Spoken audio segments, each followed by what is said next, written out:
If you don't want to end up at the same destination as someone, but you're walking down the same path, you need to get off that path, or else you'll end up at the same destination. It's the inevitable. So I've told you a lot of this before, I'm going to tell you again. And some people, they might watch this and say, oh, we've heard that story 5 times already. It's so repetitive in that. Let me tell you something. If you want to become successful, you are going to have to master repetition. Life is about repetition. Being successful is about getting the reps in. There's no boxer out here who hasn't had to go to the gym and repeat the same workout day in, day out, week in, week out, month in, month out, year in, year out to get to where they got to. There's no bodybuilder. Yeah, you know them man there, Ronnie Coleman and Arnold Schwarzenegger and them sort of man there. Them man there have been doing the same workouts, the same chest workout, back, legs, tries and buys.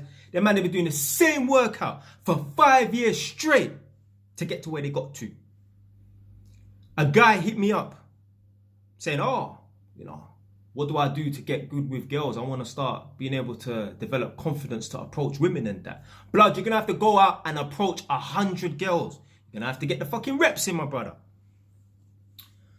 So anyway,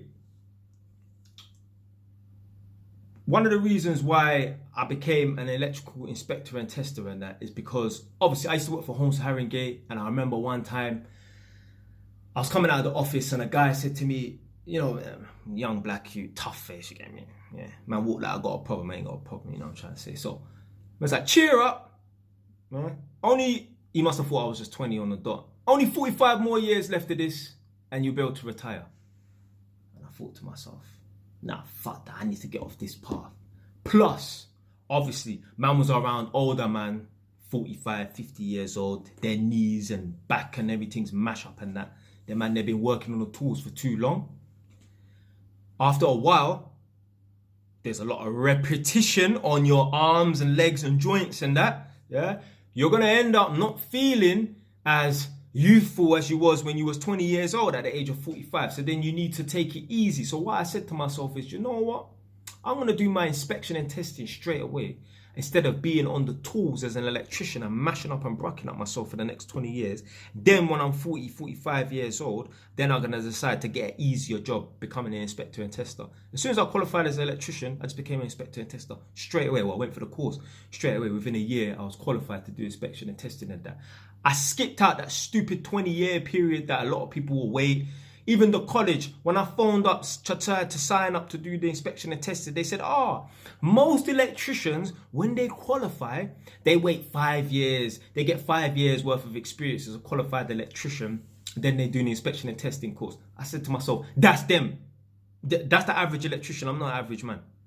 I passed the course within 1 year. Skipped out. Did not have to waste an extra 4 years. So anyway, one of the main reasons why I thought to myself a long time ago, being an electrician and just working for a company, it ain't it.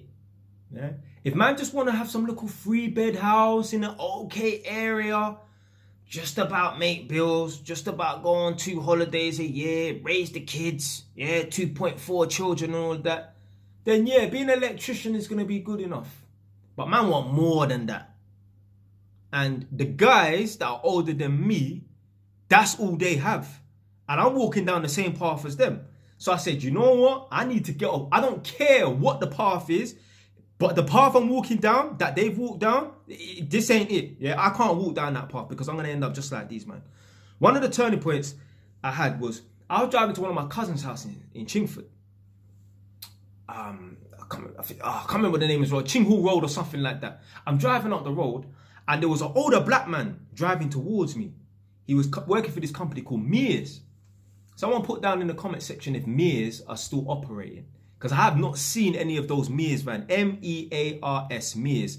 They do the repair work for a lot of housing association properties around London. They was doing it like in Edmonton, my mum's house is a housing association. They had the contract once. Now it's gone to a different company. So anyway, I'm driving down this road, Chinghall Road or whatever it's called in Chingford. And there was an older black man driving towards me in a Mears van. I could tell he was like Caribbean, like Jamaican, but English born like man. But yeah, he was driving towards me. And he didn't clock me or nothing. He was just driving his van. And I thought to myself, If I don't get off this path, being an electrician, house bashing, doing little idiot maintenance and that, I'm going to end up just like this. Just like this guy. I'm going to be a 50-year-old black man. My name might not be Fitzroy, but I'm going to be driving a white van on some idiot 35 grand a year base salary. And okay, you increase your salary by 15 grand a year because you do call outs. 1 week on, 2 weeks off. 1 week on, 2 weeks off. Do a little idiot call out rota. I thought to myself, man got to step out, yeah? Man's got to think outside the box.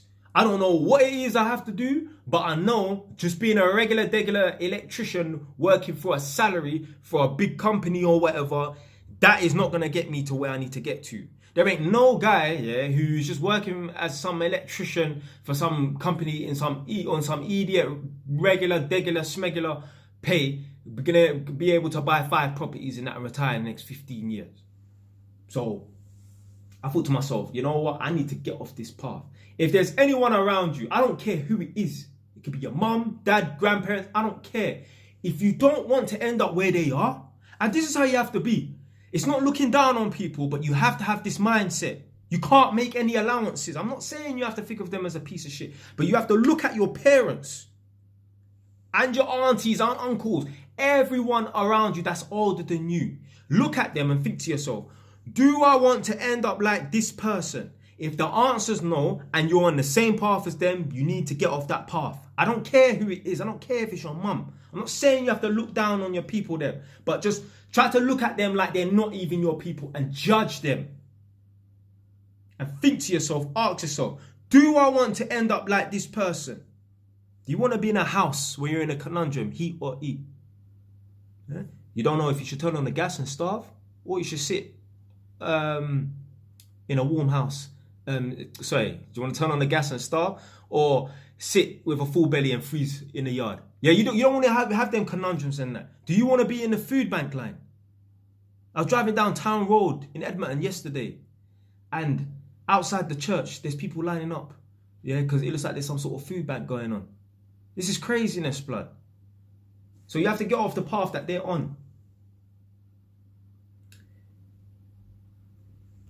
I mentioned boxers earlier.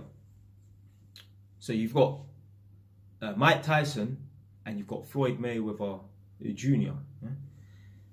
I promise you, I don't believe Mike Tyson and Floyd Mayweather Jr. would be as great as they are today, or as they were at their peak, if they weren't coached by, obviously, Mike Tyson was coached by Cus D'Amato, the little short Italian guy, and Floyd Mayweather Sr. Now, most of you lot will guess that Floyd Mayweather Sr. was a boxer. He had a fight with Sugar Ray Leonard and he lost. Cus D'Amato was actually a former boxer as well. But both Cus D'Amato and Floyd Mayweather Sr., they were, I don't want to disrespect them and say they were failed boxers, but they weren't at the top of their game. They weren't the best of the best. Whereas you know, like, Floyd Mayweather was the best of the best and Mike Tyson was the best of the best and that. Do you know why Mike Tyson and Floyd Mayweather Jr. was able to get to where they got to? Because they was around people who, they didn't quite make it, but they still had the knowledge. They had the knowledge to pass down to the next person in line so that they didn't have to make the same mistakes. As a father, listen, we're all fathers. Whether we have children right now or we're going to have children in 10 years' time, we're all fathers. It's our duty to, I don't want to say make the mistakes, but yeah, we could say make the mistakes so that our sons don't have to make the mistakes. Put it this way. When my son is 25, he's going to be at the same level as a 40-year-old man. Because I would have made him skip out that 15 years that he would have wasted, like most normal people, having to learn this shit from scratch. See me? I'm going to make all the fucking mistakes in the world. Yeah? I'm going to fuck up as much as I can so I can learn what to do and what to not do so that I can teach my son. I say, boy, because my son will be named after me, Jelani, this is what you do, this is what you don't have to do to get to this stage. As a man, as a father, even father to be, you have to make the mistakes and go through certain things right now so that when you have a son or daughter, they don't have to go through it. There's people right now, their parents are on benefits, they're going to be on benefits, their children are going to be on benefits because they haven't learned anything. They haven't developed any knowledge to pass down to the next generation. Anyway, man, that's it. I'm done.